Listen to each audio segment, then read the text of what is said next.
The idea that Kurt had was, what would happen if there was a band that mixed the Beatles and Black Sabbath? And that's what he was shooting for.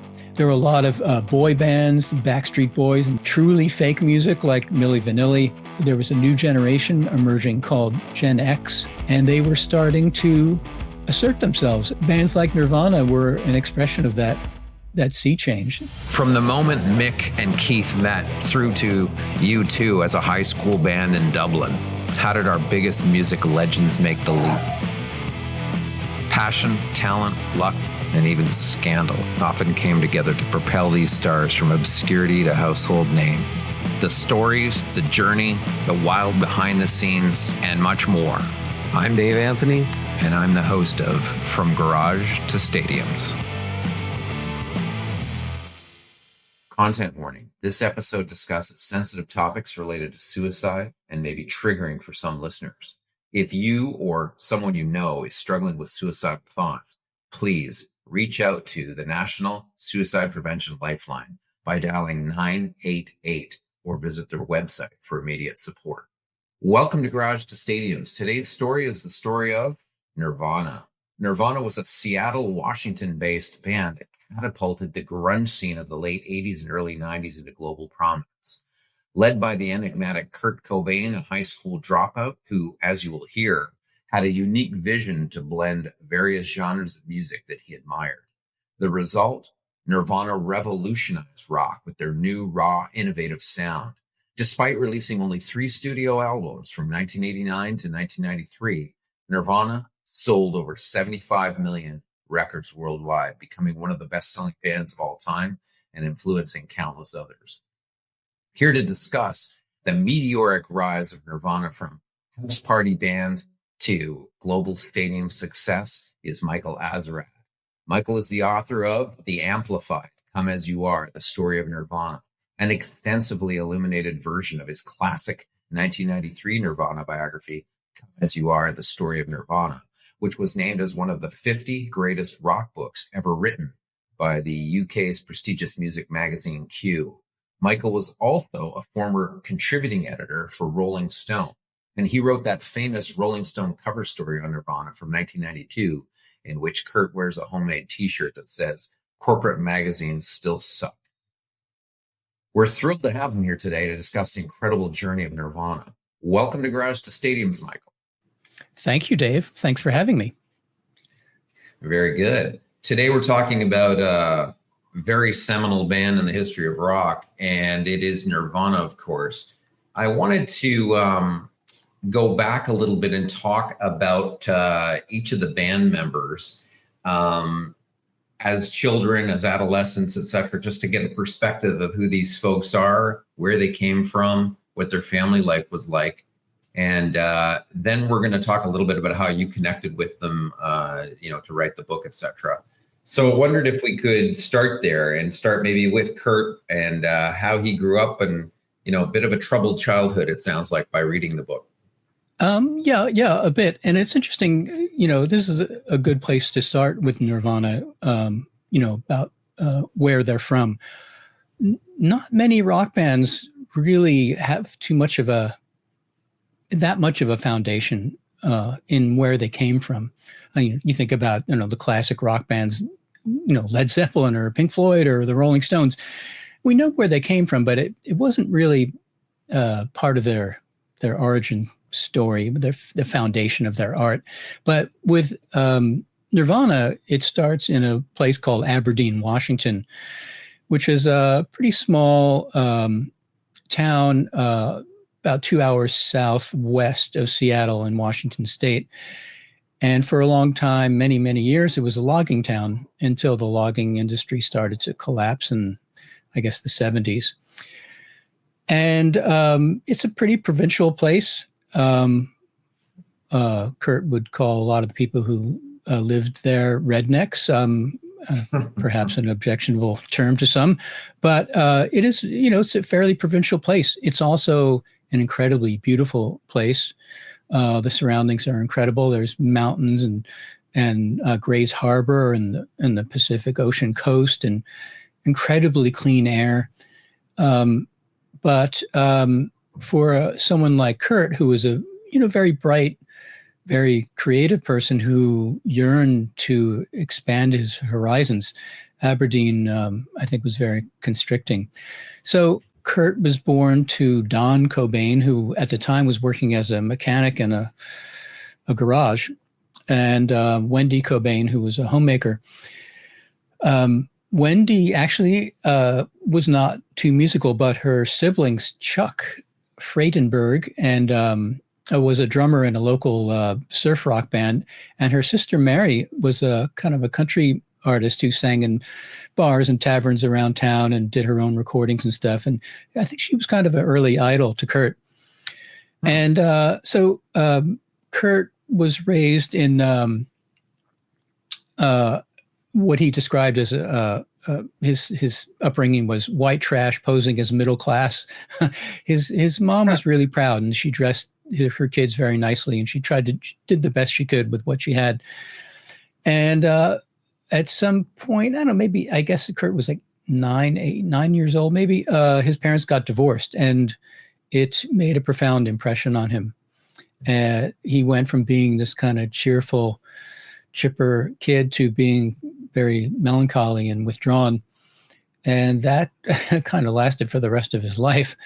We can get into that a little later if you want. But Chris Novoselic moved from Compton in Southern California to Aberdeen when he was about, I think, 14. And Chris was incredibly tall. I think he's like 6'7" or 6'8", and he was incredibly tall when he was 14 too. And he had a very drastic underbite, which was later corrected surgically. So he was very tall, goofy kid, looked different from the other kids. And he was also from Southern California. He dressed differently, talked differently, was into different music. So he was alienated like Kurt was, except Chris dealt with it by being funny. He was, just like real cut up in school. And I think it sounds like he was fairly widely liked, but not really friendly with anybody. And that's the traditional role of humor, I think, is to charm people and yet keep them at arm's length. Yeah, and sounds like the perfect personality to be a bass player. It's like the guy who doesn't want to be out front. Right. Yes. Yeah. There's also Chris could be up front though. He would interrupt school assemblies by singing the national anthem off key and things like that. He was kind of a goofball. So those two come along and eventually meet. We can get into how they met if you want, but they start making music together after Chris initially resisted Kurt's advances. Chris was a much better musician technically than Kurt, and he was also 2 years older. So Kurt really wanted to play with Chris.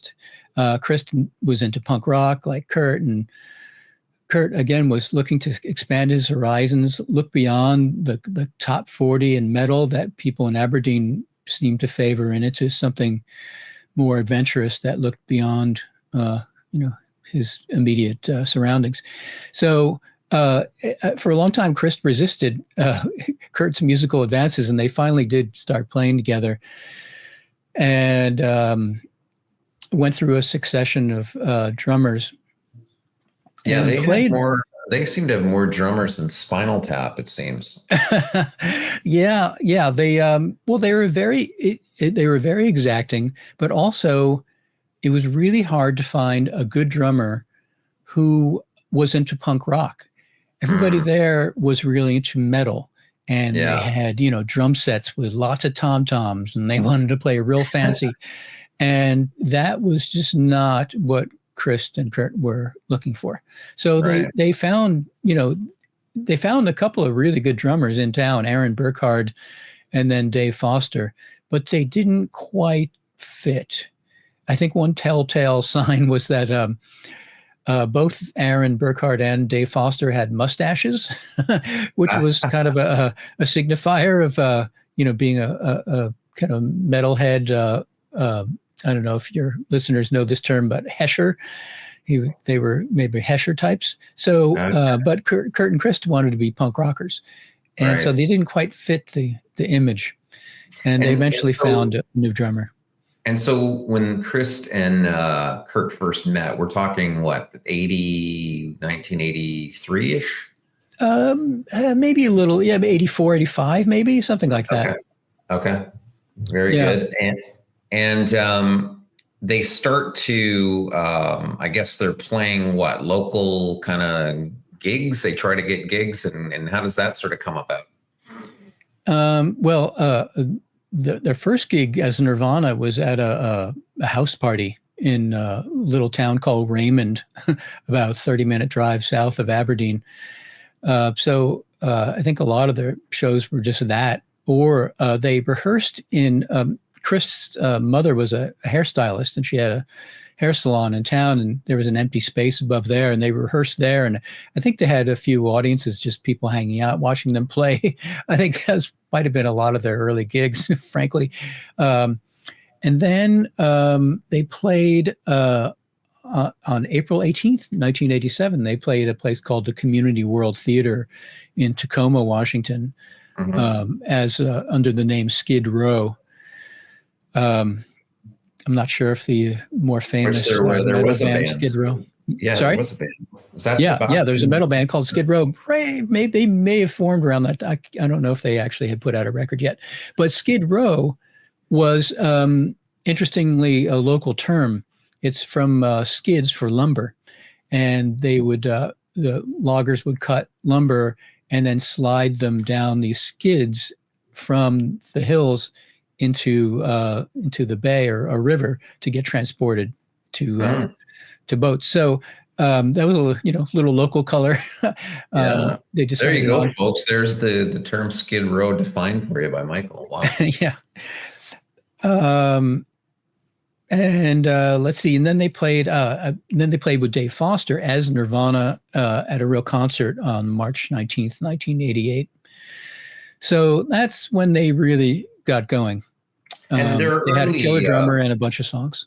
Right. So at this point, they've got the early drummers. And who would you say their early musical influences were? The idea that Kurt had was he wondered to his friend, what would happen if there was a band that mixed the Beatles and Black Sabbath? And that's what he was shooting for. Another big influence was a band from nearby Montesano called the Melvins. And they were a huge influence on Nirvana and Kurt and Chris. And actually one of their later drummers too loved the Melvins. So the Melvins were one of the pioneers of something called grunge, which fixed a kind of punk sensibility to a really slowed down, super heavy sound that was kind of metal, but not really. And that in turn hailed back to later era Black Flag, who had started off as really fast hardcore, and then just to mess with people's heads, they started playing really slow kind of metallic music. And that was actually very influential, not just on the Melvins, but also to the grunge scene in Seattle. It was an interesting time, that sort of late 80s, because you had those hair metal bands, that sort of California, LA scene, which I know Kurt hated. And you kind of had that heavy rock, and here these guys come along and, there's no pastel colors and big hair or any of that. It's more, like you said, the punk sensibility, but punk not being overly melodic. I guess that's where Kurt said, we got to combine sort of the classic rock melodies with that sort of harder sound. Would that be correct? Sure. Bear in mind, you had asked what music, Kurt was listening to. Kurt started off really being into the Beatles and the Monkees. Doesn't get much more pop than that. So he got an ear for melody. Later on, as he became a teen, he got into hard rock and metal. And so, Nirvana is just a hybrid of those two things. Like I said, the Beatles meets Black Sabbath. Yeah. That's a great sort of description. The those first gigs that they did, that Seattle scene that ultimately they became part of with, I guess, Soundgarden was part of that, and some other bands. Soundgarden actually seemed like they were ahead of Nirvana at the time. Would that be fair in saying? Yes, Soundgarden was on a very influential record called Deep Six that was, kind of considered the seminal grunge record. And who else was on that? Melvins actually were on that.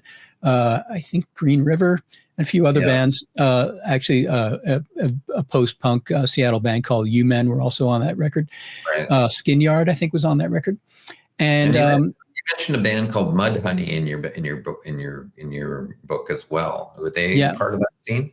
Mudhoney absolutely was the flagship, Seattle grunge band. A little later on, they kind of split off from a band called Green River, and so it was Steve Turner on guitar and Mark Arm vocals and guitar, splitting off from Green River to form Mudhoney, and then a couple other guys split off from Green River to eventually form Pearl Jam. Seattle was, at the time, way off the media radar. No one cared about Seattle. It was where they cut down trees and build airplanes. And it was not, a lot of bands didn't even go through there on tour. It was just so people could do whatever they wanted. Mm-hmm. And they built up a very firm community in there. Point. That's really interesting. So you're saying that it became kind of a little innovative hub in its own sense because it was off the radar. That's interesting. Yeah. No one was paying attention. There was no stakes. There were no, precious few A&R scouts heading up to Seattle to check out bands. So people just did whatever they wanted. And the local bands, local fans and bands were, very supportive of each other. And it was a cool scene. A pivotal thing that was recording a demo at a place called Reciprocal Studios in Seattle. That was this tiny triangular studio in Ballard, and the Ballard section of Seattle. And they recorded with this guy, Jack Andino, who just happened to be the godfather of grunge. And he heard this tape. He recorded it, and he loved it so much, he handed it to Jonathan Poneman, who had recently joined his friend Bruce Pavitt in starting a label called Sub Pop. And he said, "You got to hear this band. They're really great." And Jonathan loved the tape and pursued Nirvana and signed them. And that was a really, really pivotal thing that happened. So that's how Nirvana made it to Sub Pop. Mm. And that was the one crucial stop on the road to superstardom. So that would have been 1988-ish, I guess? Yeah. That demo? Yeah, that was actually the recording date was January 23rd, 1988. And then a couple of gentlemen started a label called Sub Pop, and that was Bruce Pavitt and Jonathan Poneman. And they recognized the talent there and very expertly exploited it. And they were kind of brilliant at that. And, the rest is history. And they signed Nirvana in, was it 88 or 89? I think Sub Pop signed Nirvana in 1988 for a single called Love Buzz. Right. And they covered, that was a cover of a very minor pop hit song, kind of faux psychedelic tune by the Shocking Blue, who also actually had a big hit with the song Venus. But I'm sure that Nirvana knew about that song from just thrift shopping. They probably just picked up the record and thought, "Hey, that's cool. Let's check that out." And they wound up covering it. Their first single was called Love Buzz. Yeah, and it was by Shocking Blue, who was a Dutch band. And they had a hit, like a really massive worldwide pop hit in 1970 called Venus. And that was actually later covered by Bananarama. And they also had a big hit. Yeah, that was a huge hit for Bananarama in the early 80s. Yeah, I think it actually might have been an even bigger hit originally. I think that was like a global hit. Okay, interesting. That leads us to album 1, Bleach. What are your thoughts on that album? Like, the sound is pretty heavy, man. Like on that album. Yeah, well, that was the heaviness of Bleach was brought about by that element of Black Sabbath. That sludgy, churning sound that Black Sabbath had. It also was because in the meantime, Nirvana had picked up a pretty permanent drummer named Chad Channing. Channing lived in Bainbridge Island, which is it's west of Seattle, and it's actually an island. It's a whole different universe from where Chris and Kurt came from. And he was really driven. He was a very good drummer, invented really cool parts, was a songwriter himself, could play guitar and other instruments. So he was a real musician, and he really upped their game musically and just in terms of just discipline. They worked really, really hard, and they made a really good record in Bleach. Right. And of course, Bleach has that song about a girl, which I guess was Kurt writing about one of his girlfriends at the time. Is that correct in saying? Yes, that was basically about Tracy Miranda, who was kind of, his patron. Yeah. Kurt, was averse to work, and he and Tracy became an item, and she decided to support his artistic life. And it certainly seems like he goofed off a lot, but he also took full advantage of it. He wrote a lot of songs, made a lot of visual art, paintings and sculpture and video art and things. And he, to his credit and to hers, he made the most of it. And Tracy Miranda is a really key part of that story. Mm-hmm. I read that she didn't know that song was about her till she read it in your book. Yeah.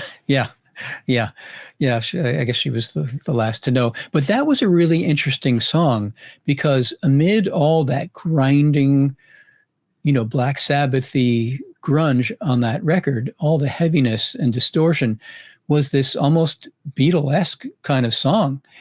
And when I heard Bleach, that song really jumped out. I thought there was such an anomaly. And I thought, wow, this guy who's making this other music is also capable of making such a sweet, melodic, pop song.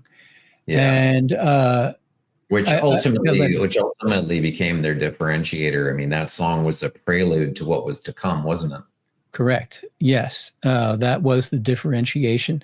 A lot of the other flagship Seattle grunge bands just didn't have that pop sensibility. Mudhoney sounded, they were kind of more in the Stooges vein, Soundgarden more in maybe a Led Zeppelin-y vein with touches of the Beatles. Pearl Jam more like a classic 70s hard rock vibe.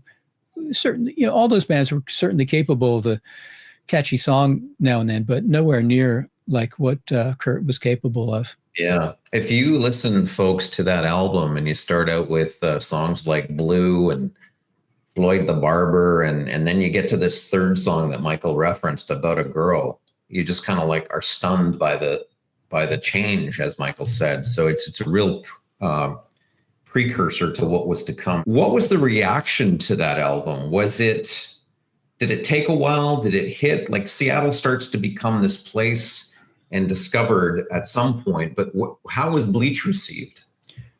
Bleach was received well. Nirvana did a lot of touring, playing like small clubs around the country, and then eventually some international touring. They were definitely buoyed by the explosion of the first grunge explosion.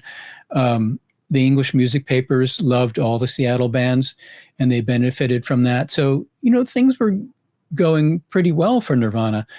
They did. And that's interesting to see that, because sorry, that not to cut you off there, but what was interesting what you said there was, and it was came through in your book, the British tabloid, I was going to say the British music press started to highlight Seattle and write about it. It was almost as if the UK discovered Seattle and thought, how cool was it that this out of the way town was producing these cool acts?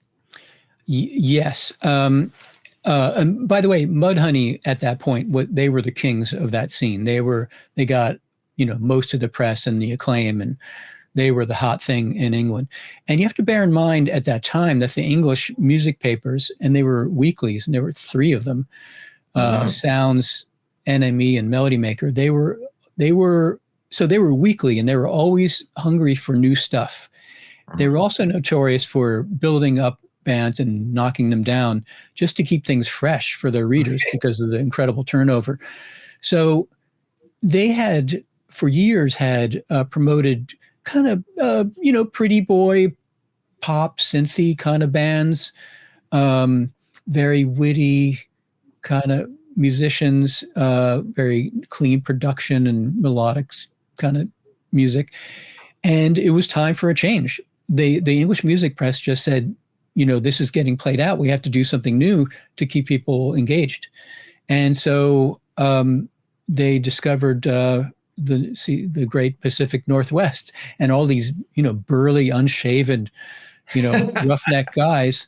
Some of them who actually weren't so, roughneck, like the 2 of the guys in Mudhoney, they'd gone to college, Tad Doyle from the band, Tad was a music major and was an accomplished jazz musician, made incredibly heavy music, but he had a degree, I think, in jazz. So, Michael, Bruce Pavitt and Jonathan Poneman, in founding Sub Pop Records as a small independent Seattle music label, were pretty prescient in signing Nirvana and Soundgarden and really helping create the grunge sound. But the brilliance, and people can dispute how brilliant it was in some ways, but the brilliance of Bruce Pavitt and Jonathan Poneman was to exploit that roughneck image, because that flew in the face not only of those, those kind of prissy English pop bands, but also the poofy hair metal bands. Those guys like with the gigantic Aquanet hair and the pink spandex trousers and all that stuff. So the hair metal guys had hair up to here, and the grunge guys didn't wash their hair, so it was really flat and lank, and the grunge and the hair metal guys wore spandex, and the grunge guys wore jeans with holes in them. So it couldn't be more opposite. And the thing is that look, the hair metal guys looked unreal, and that was entertaining and fun, but the grunge guys looked like their audience, and people were ready for that. People were done with really fake sounding and looking music, and they wanted something real. And this is at the end of the Reagan 80s, and kids were kind of rebelling against yuppies and glossy MTV stuff, and people were ready for something more authentic. And those Seattle bands certainly exemplified that, and perhaps none more than Nirvana. That's a great summary that sort of nails it on the head, that authenticity of this music in comparison to what was out there at the time. The next phase of the band is where they start kicking it into high gear, Michael, and they sign to another record company, GGC Records, a subsidiary of the Mammoth Geffen Records, to produce their second album called Nevermind, which will go on to change the trajectory of modern music. Yes. Sub Pop was having a lot of financial difficulties, and they weren't able to get their records into enough stores. And Kurt in particular felt that it might be time to go to a major label. And by that point, they had really started to accumulate a lot of buzz in the indie community. They had released a single called Sliver, with the flip side was a song called Dive. And both of those songs were killer. But Sliver was yet another kind of pop song that pointed presumably in a different direction, a very exciting, more commercial direction for Nirvana. And there was a lot of buzz about them. And they knew something was going on when they played at a impromptu venue called the Motorsports Garage, which is actually a converted garage. And Mudhoney, the leading band up until then, was headlining, and Nirvana was playing second. And at the last minute, the promoter realized that no, Nirvana should be the headliner, and that was huge. And the show was bedlam. There were photographers all over the stage for Nirvana, and it was a really big deal. And people knew something was up. Was that in Seattle, Michael? That was in Seattle, yes. And so they eclipsed the people that they looked up to in some ways that night. Yes, that was huge. And Kurt in particular really looked up to Mudhoney. They were idols. They were, the coolest band in town, and Kurt could only dream of being as cool as they were. At that show, the drummer for that show was Dan Peters, who actually was the drummer in Mudhoney, who were on hiatus actually about to go on hiatus at the time. So and Dan only wound up playing that one show because Nirvana had already decided to replace him with a drummer who was actually at that show and was about to rehearse with them the next day, I think. And his name was Dave Grohl. Dave Grohl came from Springfield, Virginia.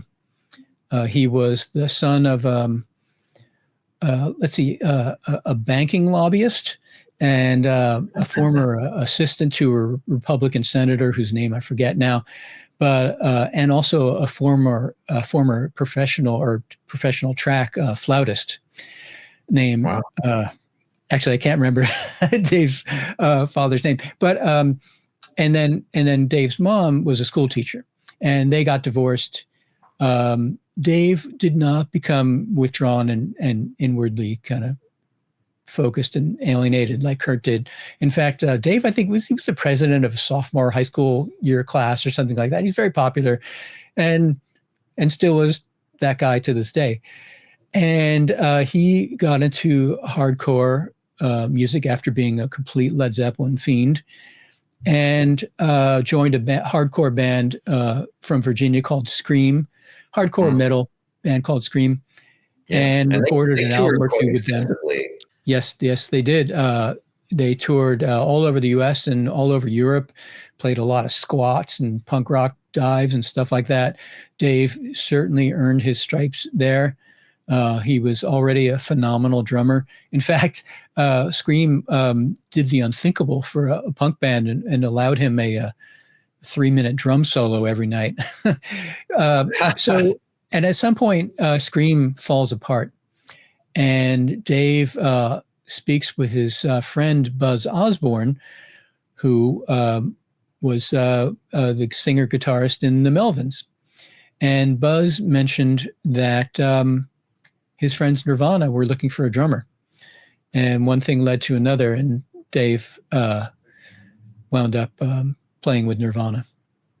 And so Dave goes from, he was brought up by his mother, a single mom, the whole bit. And as we all know, he's gone on to Foo Fighters, and he's become the rock historian, it seems, of the modern age. He joins, and it's interesting, our program director, Scott Campbell, asked me to ask you this. He said, because Nevermind, we're about to get into how big that album was. Is there a comparison to be made, and I'll let you think about this one, between a Ringo Starr and a Dave Grohl? Ringo joined the Beatles just as they were on the upswing, and Grohl joins. In fact, some of the albums, I believe, on Nevermind were drummed by the previous drummer, a couple of them. Is he the Ringo Starr of the modern age, joining a band just as it ascends? I would think, the similarities between Ringo and Dave are that they were both really coveted drummers. Everyone wanted to play with Ringo. He was the hot drummer on the scene in Liverpool in those years. And Dave was the hot drummer in this Virginia, Washington, D.C. scene. So everyone wanted to play with Dave, just like everyone wanted to play with Ringo. But I would argue that it's not that the Beatles and Nirvana were, well, Nirvana, I guess, was on the upswing, but Dave really powered Nirvana into the stratosphere. They were taking off, but I don't think they would have really hit it quite as hard if they didn't have such a brilliant drummer. I mean, Dave really was key. There's that saying, "You're only as good as your drummer," and Dave just played beautiful parts really hard, and Right. and there was an offstage aspect to him too, which was that he was just really no nonsense, very professional. He could screw up with the best of them, but when it came to playing and conducting himself as a musician, he was really together. And that was a really great counterbalance to, perhaps Nirvana's worst tendency. So Right. and it's just like Ringo. Ringo was also incredibly important offstage as a steadying influence. And it can't be said enough that a band member's offstage presence and their professionalism or lack thereof also has a huge bearing on a band's career, not just and even how the music sounds. So, Yeah. I can't overstate Dave's importance, but also I can't overstate even more Chris' importance. Chris, before they started getting managers and booking agents and things like that, Chris Novoselic did a lot of running the band, and he did a lot of the liaising between the band and, booking agents and clubs and record labels and all kinds of things like that. He was the guy. Most of the time, people didn't actually talk to Kurt. They talked to Chris, and Chris would confer with Kurt, and then he'd come back to them. So that was also crucial. I just can't say it enough. Like, it probably would not have happened without Chris Novoselic. Interesting. The album also, never. He was a killer bass player. Like, by the way, like I say, he was a much better musician technically than Kurt. And Chris' bass lines are the envy of many a bass player. They're really interesting, well played parts. Right. Yeah. No, that's a great point. And that album, powered by all three, Kurt's songwriting, Chris's bass line, Dave Grohl's drumming, as you said, adding to the rhythm. Smells Like Teen Spirit. I mean, this song goes ballistic on MTV with the videos. In Bloom, Come As You Are, Lithium. I mean, this album, Michael, is like, I think you have to bring our folks back to 1991. Some of them are probably too young to remember this, but just talk about the impact this album had and how it just changed everything. Well, in the early 90s, you had a lot of very highly processed music.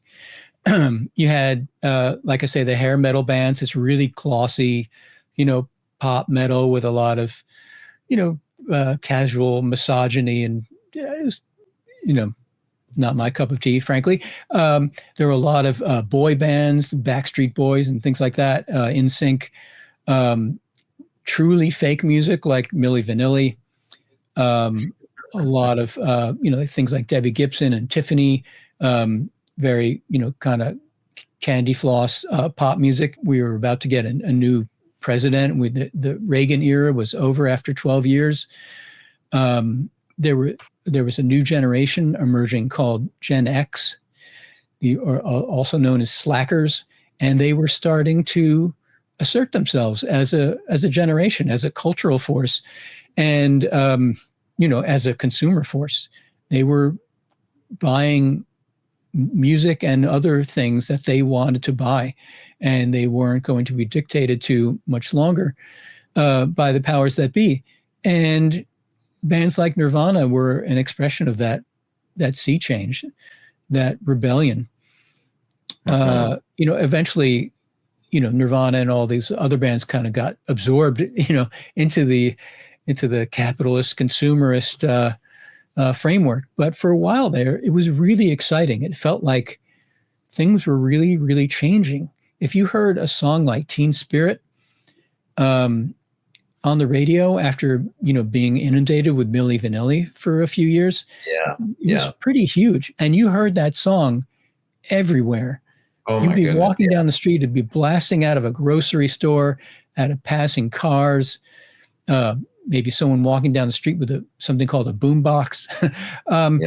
It was everywhere. And that hadn't happened in a very, very long time, where a song was that ubiquitous. And it really just seemed to encapsulate some really big, not just musical movements, but cultural movements.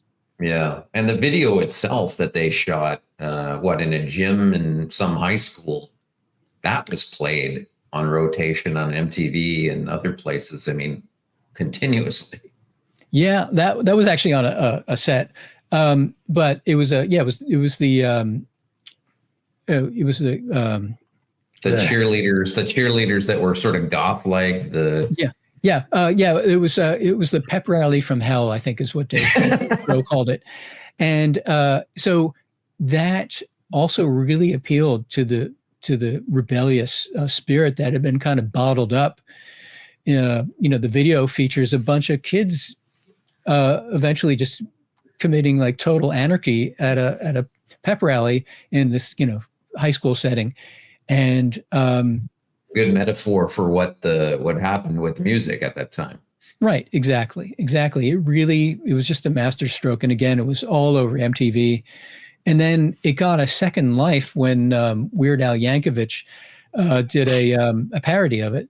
I think it was called "Smells Like Nirvana," which not only resuscitated the song, but resuscitated Weird Al's career too.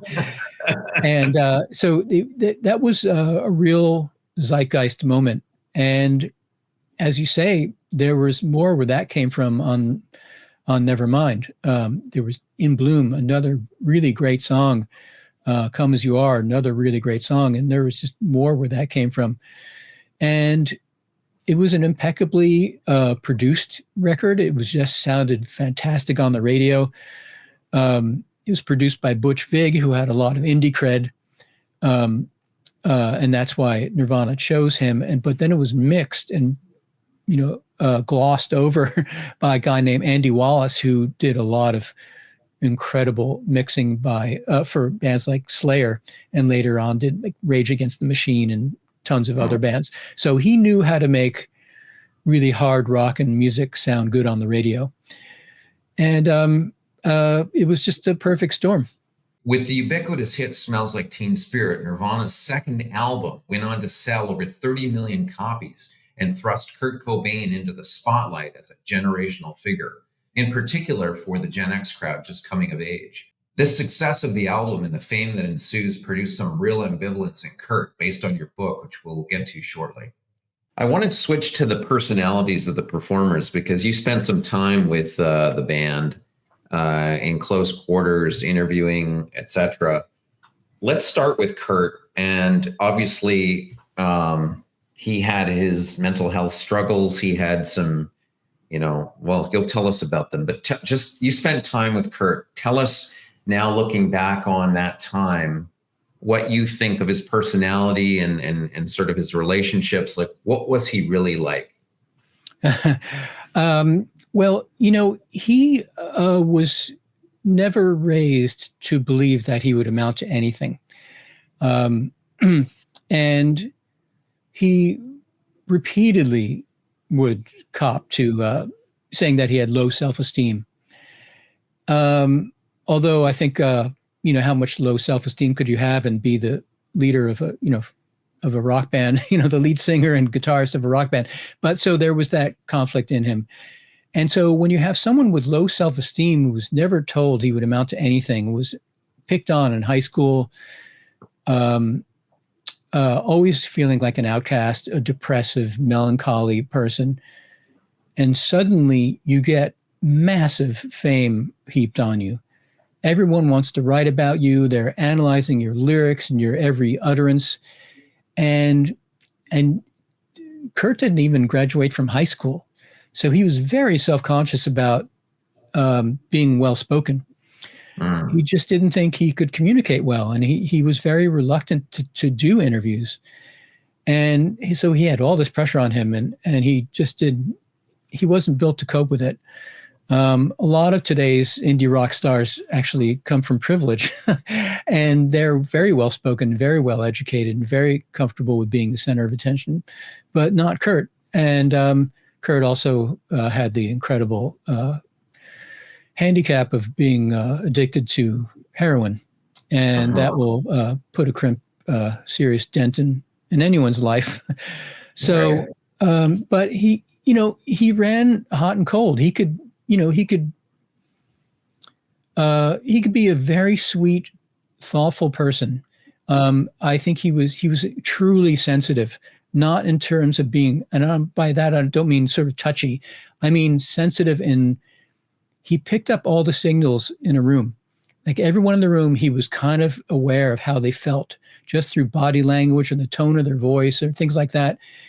And that is difficult for some people to comprehend because maybe they're not so sensitive. But there are people like that. And it's a cacophony of feeling, and they're constantly dealing with it. And a lot of those people resort to drinking alcohol or heroin or some sort of opiate to just dull down the roar. And so I think that was a lot of what, Kurt's story was. He was incredibly sensitive, and that manifested it in beautiful ways. He could be very thoughtful and sweet, and then he could also just be incredibly irritable, and sometimes mean-spirited. That was rare. Mostly he was a very sweet, soft-spoken person. Often when I'd speak with Kurt and he'd say something about Dave, he would say of Dave, "He's the most well-adjusted boy I know."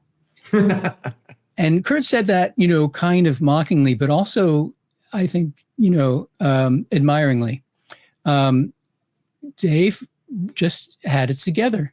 He was just a really together guy. I think his father was a high achiever. His mom was a high achiever. He was well loved when he was a kid, and he just turned out really well. And he's a very talented musician. He's a great people person. And he was just very together. I think, even that sudden fame even got to him a bit, but I think it got to him the least of the three. And so that was really, really important. He is a well-adjusted guy, and he's a people person. And you can see he can lead his own band. He does so many things, like his documentaries and benefit shows and all kinds of stuff.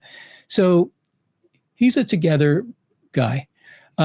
Chris is also actually a leader type. He was the head of his local Grange, this kind of local political organization, after Nirvana. Like people follow him around. He's a leader, and it's not just because he's tall. Like he's got a magnetic, personality too, and he can be very goofy. He, by his own admission, he drank way too much when he was in Nirvana, but he was also the guy who kept the ship steady. He, like I say, he was the guy. He was the intermediary between Kurt and the rest of the world. So if Kurt was curled up in a ball, having a fit of depression during recording of Nevermind, Chris was the guy who would take Butch Vig aside and say, "Don't worry, he'll be good in about 15 minutes." Or maybe Kurt smashes, he tomahawked the monitor board at a show in Dallas one time out of frustration with the sound. And the guy who owned the board came up on stage and, Kurt actually hit him with the guitar, and he was all bloody. And Chris stopped him from killing Kurt, I think, and also took his shirt off his own back and wiped the blood off him. Like Chris is that guy. I've when you go over to Chris' house, and he had this den, his little office, and that was where he took care of a lot of Nirvana business. That was Chris, just dealing with paperwork and I don't know, who knows, like insurance or paying people or whatever. The administration of the band. The admin, exactly. Yeah. So Chris did a lot of that, before they actually got full on management. So he was that guy. And so he's got this goofy side, but he's also got a very steady side that was absolutely crucial for keeping Kurt on track. So in their own ways, both Chris and Dave kept things on track. Next, we'll talk about the relationships in the band and Kurt's growing personal challenges. As background, Kurt in 1986 tried heroin out of curiosity about its effect. However, by the early 90s, he began using heroin regularly to cope with depression and chronic stomach pain, for which doctors could not seem to identify a cause. In 1991, Kurt began dating Courtney Love, lead singer of Hole, an all-women grunge band, eventually known for their hit songs like Dull Parts. Courtney and Kurt became regular partners in heroin usage, even to the point where custody of their infant daughter, Frances Bean Cobain, was taken briefly from them by authorities. Michael, you write that the guys in the band were barely talking to Kurt at some points, with them going weeks and even months without talking to each other while on tour. Do you think the relationship with Courtney became a factor that perhaps drove a wedge between Kurt and the others in the band? I'm not so sure it was as big as people make it out to be. Bear in mind, actually, that Dave was good friends with Courtney before Kurt met Courtney. Courtney was a friend of a woman named Jennifer Finch, who Dave had dated for a while. So that was, the small indie rock, alt rock world at work there. So I think really what alienated Dave and Chris from Kurt was just Kurt's drug use. When people do heroin, they become very insular. They are in a different universe from everyone else. Their whole, life is centered around scoring or doing drugs. And they try to keep it a secret because they know Kurt, for instance, knew that Chris and Dave deeply disapproved of his heroin use. So he had to keep separate to avoid conflict. And that was, to the detriment of the band for sure, but not just to the band, but to Chris and Kurt's long-standing friendship. I mean, Chris was Kurt's best friend for many years, not to mention his foremost musical supporter. And that fell apart for a while. And it got better, actually, when they started working on In Utero. Things patched up quite a bit again, and that was because they were working together, and that's where they were happiest as a band, I think. Yeah, and they were pretty hard working in the studio. I mean, these guys were perfectionists, were they not? Yes and no. Kurt preferred to do one or two takes, but the perfectionism was in the rehearsal. They rehearsed a lot, and they rehearsed very, very assiduously. I visited them when they were rehearsing for the In Utero tour, went to their practice space in South Seattle, and watched them play. And they were playing, Nirvana songs, kind of rough-hewn, hard-rocking, distorted, loud, shambling music. But Kurt would, every once in a while, he'd stop the music and he'd tell either Chris or Dave, to do just something subtly different. And it was all these very minor points. And then they'd play it again, and wow, all of a sudden it sounded right. And that was really amazing. That's, I don't know. I don't like to toss around the word genius, but it was kind of genius because the ordinary ear wouldn't have heard anything wrong. But the ordinary ear also heard how much better it was after that very subtle tweak that Kurt would suggest. And he was very exacting with that stuff, not just musically, but album art, choosing opening bands, everything, the stage sets, everything. He exacted a lot of control. He seemed very offhand, but he was actually in a lot of control. Like, and as a, as their manager, or the man who owned their management company, Danny Goldberg, said, "You don't become Nirvana by accident." It was all, it's not like Kurt was planning to be famous, but he was planning to make great music. And sometimes great music becomes really popular. Right.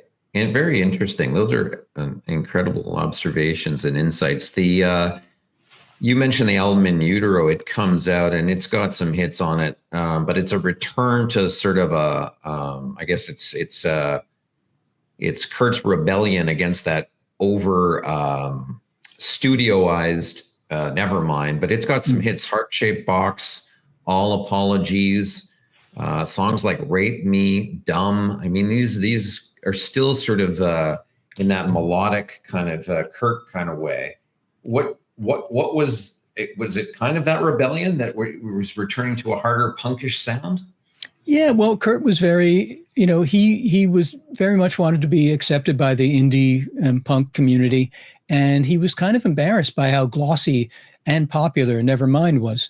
So he went back and made sure that the record was recorded by the coolest and best, I think, recording engineer of that scene, that community, who was Steve Albini. And he made a very straightforward, as he always did, recording, unadorned, no fancy mixing tricks or anything like that. It was just raw, in-your-face rock music. And it does sound super brutal, which is what Kurt wanted. He wanted to, it was like Kurt's Get Back album. After, if Nevermind was like Abbey Road, this In Utero was like Get Back to continue the Beatles. In Utero sells 15 million copies, solidifying Nirvana's dominance in the grunge movement. However, Kurt continues to struggle with drug addiction, depression, and stomach pain. On April 5th, 1994, Kurt Cobain dies by suicide at his home at the age of 27, leaving behind his wife, Courtney Love, and their 20-month-old daughter, Frances. Kurt's death sent the music industry into shock and set off worldwide vigils by Nirvana fans. Looking back on that terrible event, Michael, you spent so much time with Kurt. Any thoughts looking back on that obviously tragic ending? Looking back, particularly thinking about Kurt's end, was that I noticed that he was signaling a lot. He would, say things that would hint at suicide. And, he could be prone to melodrama. And so I discounted it. And I was pretty young at the time, sort of naive, hadn't really been around the block many times. And I didn't really pay any mind. And neither did anyone else. But in retrospect, you could see he was hinting at what he was going to do. And that was, very sobering. And I just hope, I hope there is never a next time that I notice that pattern. But if there is a next time, I hope that I can intercede somehow and make a difference in that person's life. Some of the songs sort of hint at that pain. He had the stomach pain. There's a lot of reference to certainly to guns and things like that. So it was interesting that he was signaling that pain in a lot of what he did. Michael, looking back, do you have any other insights or observations that you'd like to talk about of Kurt's life?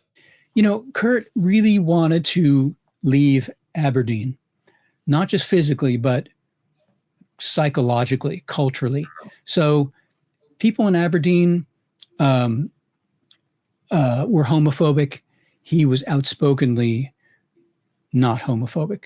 They were sexist. He was totally feminist. They were into metal. He renounced metal. And he wanted to leave all that stuff behind. And that was his whole thing. And so the irony of being portrayed as a lumberjack by Sub Pop was very galling to him. He wanted to be, his whole goal in life was to become more sophisticated. And he continually would befriend people who were more sophisticated than he was, starting with Chris Novoselic, who was bilingual, had studied abroad, was very knowledgeable about current events and things like that. Then Buzz Osborne from the Melvins, who knew about punk rock and politics. And later on, Courtney Love, a very cultured, sophisticated, well-read person. And he wanted to surround himself with people like that. And that's really crucial to understanding Kurt. Oh, and also all the people that he met in Olympia when he moved there, who were coming out of a college called the Evergreen State College, very more affluent, well-educated people his age who could teach him a lot about indie rock and other cultural things. So that was really important. Kurt wanted to expand and enlighten himself. What comes to mind when I say describe each of the band members in a few words? Let's start with Kurt, and then we'll go to Dave and Chris.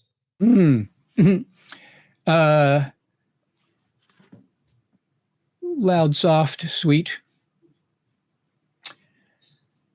Yeah, I would, again, for Dave, I would say the most well-adjusted boy I know. Okay. Well, Chris. That's more than 3 words. That's okay. Chris. And Chris, wow. Yeah.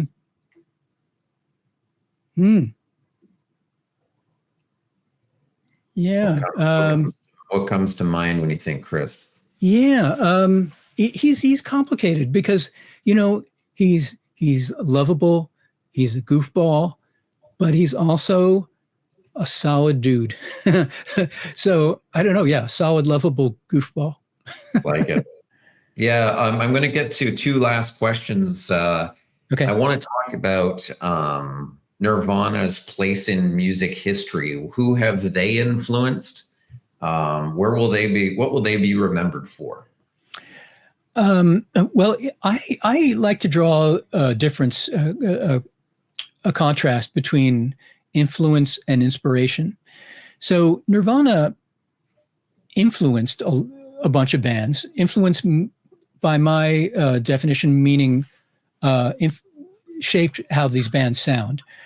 So you get bands at that time like Everclear, Silverchair, Matchbox 20, Creed, Bush, Three Doors Down. Those are, there were a lot of Nirvana clone bands. But then you have people who Nirvana inspired. And Nirvana inspired like a really incredibly inventive band from the 2000s and 2010s and now today called Dirty Projectors, who sound nothing like Nirvana. They inspired a composer named Ty and Di Braxton, who does electronic music. Nothing like Nirvana. They inspired Lana Del Rey. They inspired the Avett Brothers, Radiohead. And that, I think, is something that Kurt would be really, really proud of. He was not interested in having bands clone his sound. He wanted to hear people doing their own thing. And if he inspired those people to do it, he would have been very, very proud. So that's the musical influence. But I think, Kurt was a very outspoken feminist and spoke out against homophobia and racism. And he really opened up that whole field for rock stars to speak out about that stuff. And that is, that's taken for granted today. But back then, I guarantee you didn't hear like the singer from Warrant railing against homophobia. Yeah. Right. That was mostly Kurt, and all the rock stars and pop stars after that can trace it back to him, and the changes in society in general. But he really pioneered that, and so that's a really, really huge influence. That they had on music culture. And now, if they kept going, if Kurt didn't unfortunately meet his end, what if they had kept going? I mean, they were starting to really. He was really into REM, for example. Do you think they would have went more in that direction, Michael Stipe, etc.? That's a parlor game. Who knows? Kurt could have gone in any number of directions. He could have done, a more Baroque, Automatic for the People type of record. They had a cello on In Utero, and they brought a cellist on tour. and he might have wanted to expand in a more highly arranged, perhaps more acoustic direction. He might have stripped it down to acoustic guitar. He may have, just done a solo album. Who knows? But I know that he was growing weary of the standard rock band format. In fact, the working title of In Utero was Verse, Chorus, Verse, which was his, kind of sarcastic commentary on the formulaic nature of the songs he was writing. And he definitely wanted to explore new musical avenues. That's interesting, because when they did the Unplugged in New York, Unplugged MTV, they had, Chris was playing accordion at some points. They had I think a cellist in there. Right. So lots of acoustic guitars. Acoustic guitars would have been interesting to see where they evolved. I mean, would he have moved like the Beatles into more experimental territory? Well, that's, many a band has done that. Talking Heads expanded their musical palette. Radiohead expanded their musical palette. The Beatles obviously expanded their musical palette. Like so many great bands, that's what they do. Other great bands keep doing the same thing over and over, AC/DC or the Ramones. And that's totally respectable too. But I get the sense, Kurt was so artistically restless. He loved to tear things down that he did. He would tear down his own sculptures, and he kind of tore down his own music too. And he wanted to keep building and making new things. He was never satisfied. So I suspect, he might have gone some more highly arranged, more ambitious music. I don't know what form that would have taken. Let's talk about some key, if you had to leave the audience with some key songs, cuts they should give a listen to, re-listens, what would you say there are 3 songs they should give a listen to get a clue for this band? Well, actually, one song that I think is wildly overlooked, and it's not really by Nirvana. It's by a band called The Jury, which Chris and Kurt formed with Mark Lanigan, the singer from Screaming Trees, and Mark Pickerel, who was then the drummer for Screaming Trees. And they vowed to record Leadbelly covers, Leadbelly being the amazing folk musician from the 30s and 40s. Who sang Goodnight Irene and In the Pines, which Nirvana covered during the Unplugged show. And one of the songs that they covered was a Leadbelly song called Ain't It a Shame. Not the Fats Domino song, but it's a Leadbelly song. And that rocks like a hurricane. So great. And it's the only song, to my knowledge, that Kurt sings that's in a kind of standard rock and roll chord progression. And he just kills. It's so great, and it's absolutely kick ass. And that's on one of those rarities boxes. You can find it. But man, listen to that. That is killer. The Sliver single, that is such an important song in the Nirvana oeuvre, because it really talks about, it addresses Kurt's deepest desire, which was to be loved and to have that kind of feeling of warmth and this maternal, feeling of being loved that he missed. He was kind of rejected by his mother, early in his teens, and he just wanted that back. And so it's about the climax of the song is like he's back in his mother's arms after being stowed away at his grandparents for the evening. And that scream that he emits, at the end, the climax of the song it just says everything about him. And a third song also on one of these rarities records is called Do Re Mi. It's just a demo that he recorded, I think, on a boombox. It's just Kurt like sitting on his bed with a acoustic guitar. And it's about the pain of putting your soul into a song. And it's called Do Re Mi. And it is it is beautiful and heartbreaking, absolutely essential Kurt. I think maybe the best song he ever wrote. And wow. I would pay very close attention to that song. Michael, those are 3 really thoughtful picks. And I really I've enjoyed having you today. You're a thoughtful individual who can really give insights, and we really appreciate your time today. Oh, thank you for the great questions, Dave. You brought it out of me. Some closing notes on Nirvana. The band settled on the band name Nirvana because, said Cobain, I wanted a punk name that was kind of beautiful or nice and pretty instead of a mean, raunchy punk name.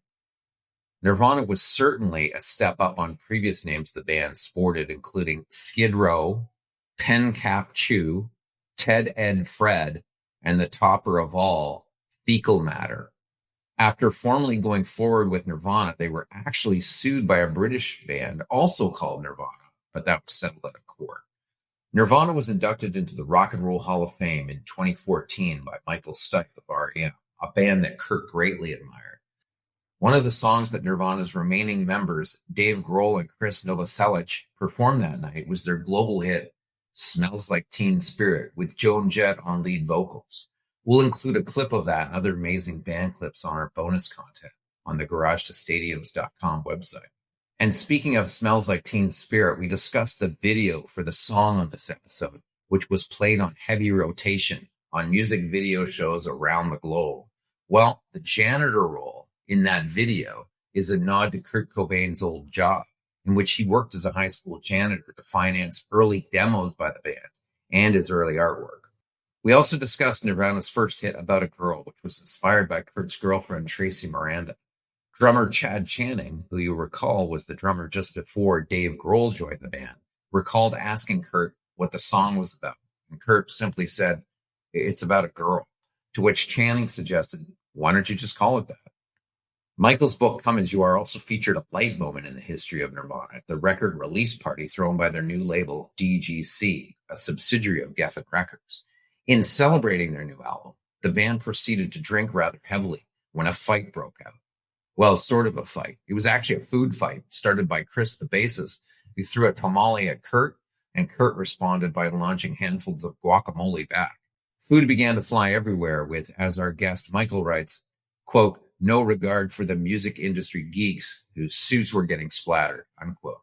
Thus, Nirvana has a special place in rock history as perhaps the only band ever thrown out of their own record release party.